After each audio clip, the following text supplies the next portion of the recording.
Bilyon-bilyong piso. Isang pondo na hindi pwedeng isapubliko ang detalye. May audit pero hindi nakikita ng taumbayan ang buong larawan. Ito ang tinatawag na confidential funds. Isa sa pinakamainit, pinakakontrobersyal at pinaka-misunderstood na usapin sa pamahalaan ngayon. Legal ba ito? Saan ba talaga napupunta ang pera? At kung lihim ang paggastos, paano natin masisiguro na hindi ito naabuso? Sa video na ito, hindi tayo makikisawsaw sa ingay. Hihimayin natin ang batas, iugnay natin sa proseso, at ilalagay natin sa tamang konteksto ang mga issue. Dahil sa isang demokrasya, hindi sapat ang opinyon. Kailangan malinaw ang impormasyon. At ngayon, alamin natin ang katotohanan sa likod ng confidential funds. This is presented to you by Education 4708. Just proceed to view the full content. Magandang araw mga ka-edocs at welcome pong muli sa ating channel. Sa mga hindi pa nakapag-subscribe sa channel ko, mag-subscribe na kayo para lagi kayong updated sa ating mga talakayan araw-araw. Kaya tara na! Akalang iba, ang confidential funds ay sikretong pera na pwedeng gamitin sa kung saan-saan. Ang totoo, ito ay pampublikong pondo na may mga patakaran. Ginagamit ito para sa sensitibong operasyon na hindi pwedeng ilantad ang bawat detalye. Kaya, ano ba talaga ang confidential funds? Ito ay budget para sa mga lihim na gawain tulad ng pagbabantay, pagtasa ng banta, suporta sa mga impormante, at mabilisang paggalaw para sa seguridad, kung saan ang detalye ay pwedeng makasira sa misyon. Confidential para sa mga sibilyang ahensya, intelligence para sa naka-uniforme. Pareho ang ideya, magkaiba lang ang gumagamit. Legal ba ito? Oo, inilaan ng Kongreso sa budget law at may takdang patakaran sa paggamit. Sakop ng joint circular ng COA at audit rules. Ano ang hindi pinapayagan? Infrastruktura, party, regalo, travel junket, anumang hindi konektado sa legal na confidential na layunin. Mas mahigpit ang dokumentasyon, pero iba ang format, sertipikasyon at buod ang isinusumite imbis na pangalanan. Pananagutan, sino ang nagbabantay? Kongreso, aprubahan, bawasan, o tanggalin, magpatawag ng pagdinig at humingi ng closed session briefing. Sa loob, internal auditor at pinuno na pumipirma at may pananagutan. O post-audit, sensitibong detalye in camera. Ulat, magkano at anong kategorya, walang pangalan. Pag-abuso ay graft, malversation, falsification, may parusang administratibo, sibil, kriminal. May nasuspinde, natanggal at nakulong na. Ang punto, pinapayagan pero hindi libreng pass. Limitadong pagiging lihim para sa kaligtasan, legal na limitasyon, dokumentasyon at mga nagbabantay. Humingi tayo ng mas malinaw na kategorya, mas mahigpit na limitasyon at mas madalas na closed-door reporting para sa seguridad at kaalaman ng nagbabayad ng buwis. Lihim na pondo, linawin natin. Bahagi ng confidential funds ang mas malinaw na kategorya at paraan ng paggasta. Isa sa pinakamalaking kalituhan sa usapin ng confidential funds ay ito.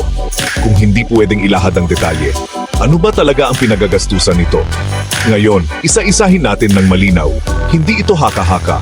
May mga itinatakdang kategorya at prinsipyo kung paano ito dapat gamitin. Una, pangunahing prinsipyo. Bago ang lahat, tanda ng tatlong pangunahing kondisyon. 1. Dapat may kaugnayan sa intelligence, security o surveillance function. 2. Hindi maaring gamitin sa regular o ordinaryong operasyon ng opisina. 3. Dapat may written authority at documentation kahit confidential. Ibig sabihin, hindi ito discretionary fund para sa kahit anong gastusin. Menji, pangunahing kategorya ng paggasta. Narito ang mas malinaw na paghahati. 1. Intelligence gathering expenses. Ito ang pinakapuso ng confidential funds. Kasama dito ang bayad sa confidential informants, information validation, data collection operations, threat monitoring activities. Halimbawa, kung may impormasyon tungkol sa posibleng security threat, maaring gamitin ang pondo para magbayad sa source na nagbibigay ng sensitibong impormasyon. 2. Surveillance at monitoring operations. Kasama dito ang undercover activities, field surveillance, monitoring of potential threats, covert coordination meetings. Hindi ito nangangahulugang spy movie level lagi, pero anumang aktibidad na kailangang hindi lantad. 3. Operational expenses for sensitive missions. Maaring kabilang dito ang transportation para sa discrete operations, temporary lodging para sa operatives, communication expenses na hindi maaring irregular procurement, rental ng kagamitan para sa covert activity. Pero, mahalaga, dapat malinaw na may koneksyon ito sa security o intelligence purpose. 4. Payments related to security risk prevention. Halimbawa, counter-terrorism monitoring, anti-crime network disruption, protection measures laban sa destabilization. Kung ang ahensya ay may malinaw na mandato sa ganitong larangan, maaari itong maging bahagi ng confidential expenses. Ano ang hindi dapat paggastusan? Ito ang mas mahalagang linawin. Hindi maaring gamitin ang confidential funds para sa office supplies, regular salaries, infrastructure projects, training seminars na open at documented, public events, relief operations. Kapag ginamit sa ganitong paraan, malaki ang posibilidad na madisalaw ito ng COA. Paano ito aktwal na ginagawa? Ngayon, pag-usapan natin ang proseso ng paggasta. 1. Written authority. May dokumentong nagbibigay ng pahintulot sa isang opisyal para gumamit ng pondo. Hindi ito verbal lang. 2. Cash advance release. Karaniwang ibinibigay bilang cash advance sa isang authorized disbursing officer. Hindi ito dadaan sa normal procurement bidding process dahil sensitibo ang layunin. 3. Controlled disbursement. Ang officer ang magdi-disburse ng pondo batay sa operational need. May internal record pero hindi public. 4. Liquidation with certification. Pagkatapos ng operasyon, maghahain ng summary report. May certification na ginamit para sa intelligence security purpose. May supporting classified documentation. Hindi man nakalagay ang pangalan ng informant, may format na sinusunod. Mahalagang linaw, ang confidential funds ay may limitadong transparency, pero hindi dapat zero documentation. May audit trail kahit restricted access. Kung walang sapat na dokumento o malinaw na intelligence connection, doon nagkakaroon ng notice of disallowance. Sa madaling sabi, ang confidential funds ay para sa lihim na operasyon ng Estado, hindi para sa ordinaryong gastusin. Legal ito kung may mandato, may authority, may tamang liquidation, at may audit compliance. Pero nagiging problema ito kapag lumampas sa mandato, ginamit sa hindi tamang kategorya o kulang ang dokumentasyon. Sa isang demokrasya, ang seguridad ay mahalaga, pero ang pananagutan ay mas mahalaga.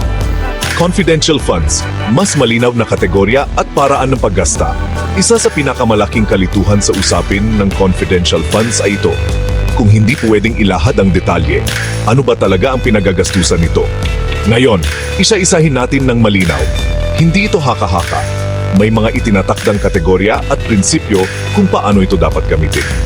Una, pangunahing prinsipyo. Bago ang lahat, tandaan ang tatlong pangunahing kondisyon. Dapat may kaugnayan sa intelligence, security, o surveillance function.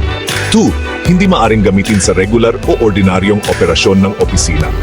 Dapat may written authority at documentation kahit confidential. Ibig sabihin, hindi ito discretionary fund para sa kahit anong gastusin. Nandiyan pangunahing kategorya ng paggasta. Narito ang mas malinaw na paghahati.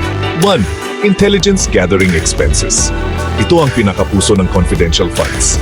Kasama dito ang bayad sa confidential informants, information validation, data collection operations, threat monitoring activities.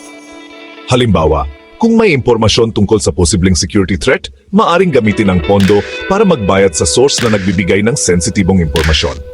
2. Surveillance at monitoring operations. Kasama dito ang undercover activities, field surveillance, monitoring of potential threats, covert coordination meetings.